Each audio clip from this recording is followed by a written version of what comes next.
So, after releasing their breathtaking EP in 1986 titled Mad Locust Rising, in 1987, the new lineup, with Bernie Versali's pretty much being the second guitar player next to Juan Garcia, they release their follow-up full-length album to Skeptic's Apocalypse in 1985. And this album is titled Unstoppable Force. Now, here's something a little interesting. This album was recorded at Morris Sound Studios. Now, I talked about an album that was produced, or that was recorded at Morris Sound Studios, which is, of course, is in Florida. I believe on the Tampa side.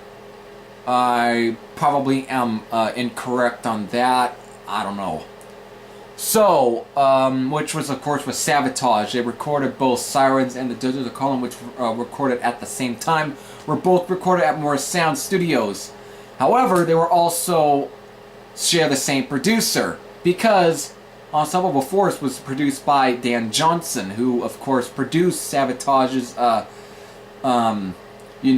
Sirens and The Desert of Calling. And he also had produced Ticket to Mayhem by Whiplash and, of course, Death's Leprosy.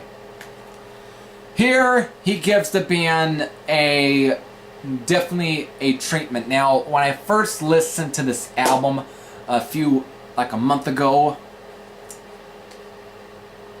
I've heard Skeptic's Apocalypse and Mad Locust Rising, and I fucking love those.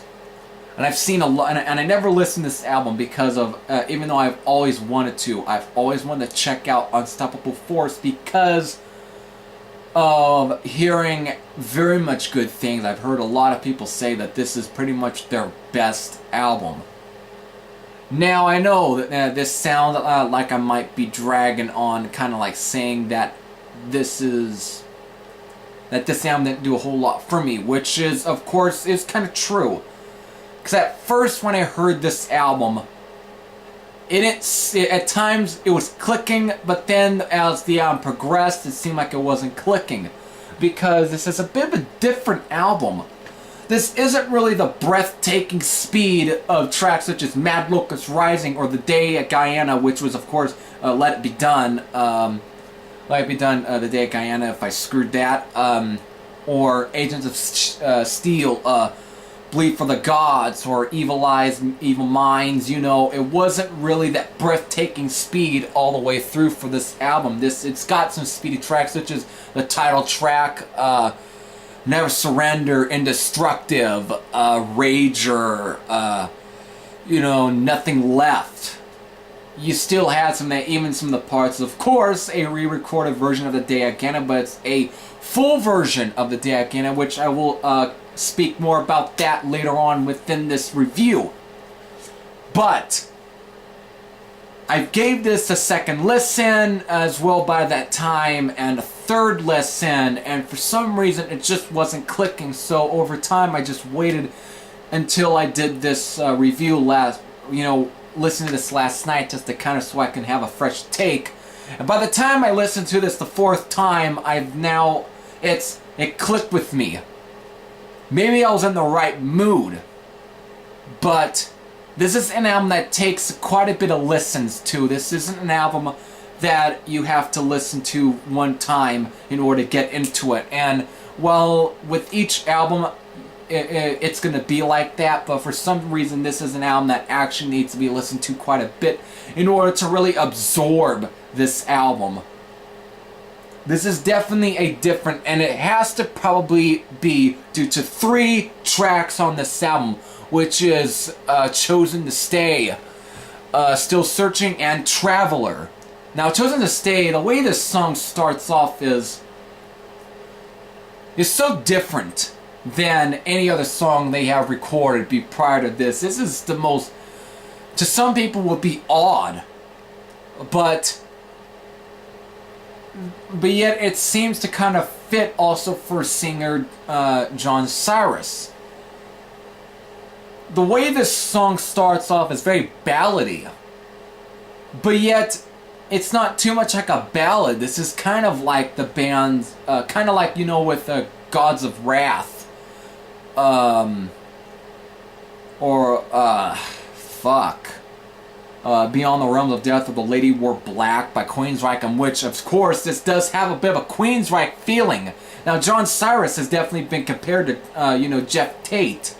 And I definitely said that his singing style is definitely a little far removed from Jeff Tate, and his singing is a little more close to like the likes of maybe like King Diamond. But yet, on this track, they really do go for a bit of a Queensryche sound. This song just starts off like what you expect from a Queensryche track than you really do from a track such as like, Anthrax, or even Megadeth, or even, Exodus. This isn't a very thrashy track. But yet the sound is this is the beginning of them being more of a power metal thrash band than really just a speed thrash band. This is kind of like taking little cues from even like bands such as Hellstar, which of course John Cyriis can sit next to James Rivera. This song right here is just different. It just has a very melodic way of starting before going into a really good track. Still Searching, which is actually a kind of a soul track. It's a little more melodic, but it's still done very good. Definitely providing some good guitar work from, of course, both the duo of Juan Garcia and Bernie Versailles, just providing a lot of good guitar solos here and there. But then there's Traveler, which is the song that ends the album. This song,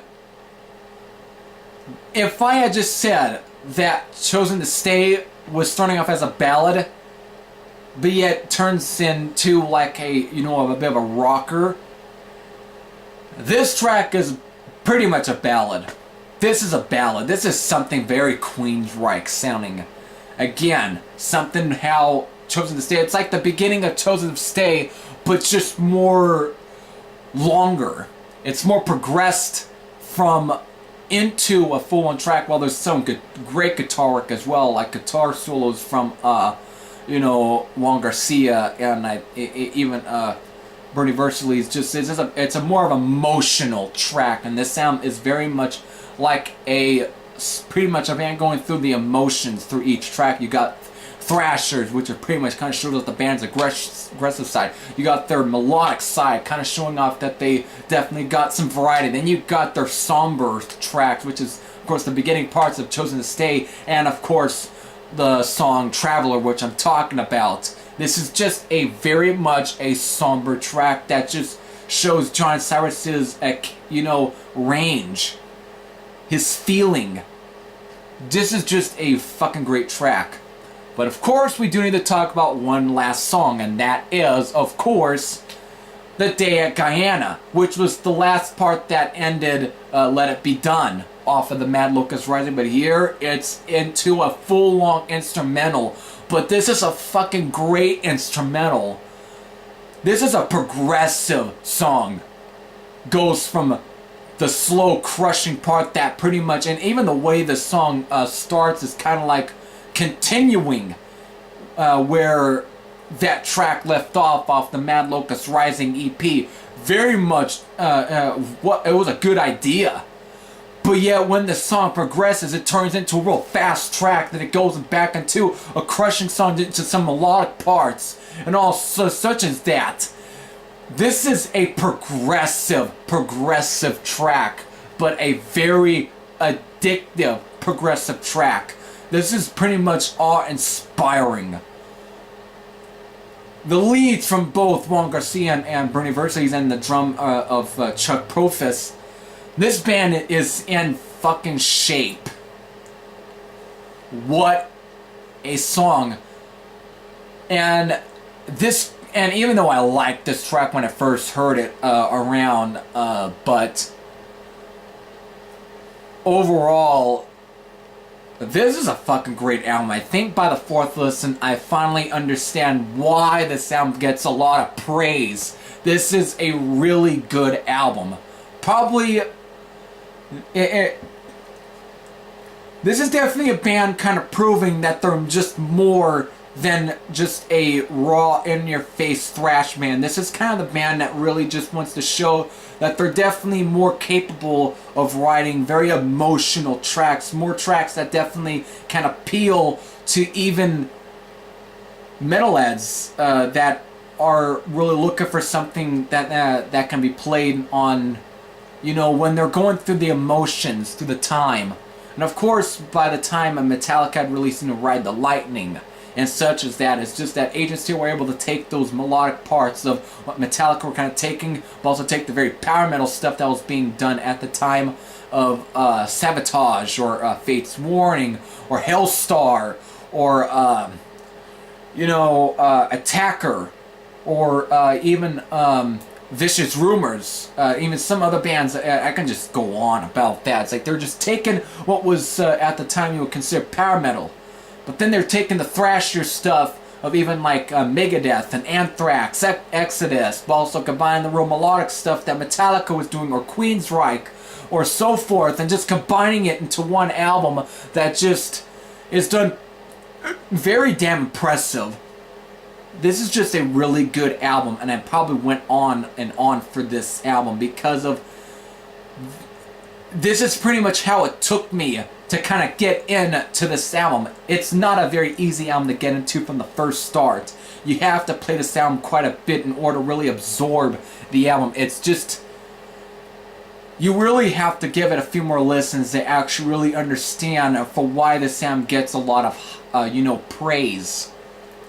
If you're into this style of music, if you like, if you don't care for that speed thrash stuff, but want to find something that's very similar to, the power metal bands are doing, or power thrash, this is definitely an album you might really get into from first start. But really, I would say this is an album that you have to get into right off the bat. This is definitely one that takes quite a bit of time to get into. Before I end this video, I also want to say that there's a little fun fact. Both Indestructive and Rager features backing vocals of Nasty Ronnie, who is, of course, of Nasty Savage, the singer. With that, if you have heard Unstoppable Force by, Agent Steel, what are your thoughts? If you have any thoughts, you can post your comments down below. One more thing, even the production. I like Dan Johnson, but sometimes his production can feel a little hollow at times, but maybe that could be another reason why I couldn't get into this album quite a bit, even though I like Sirens. So with that, this is Hippie Thrasher saying I'm out. It's time to get to the next album. See you later.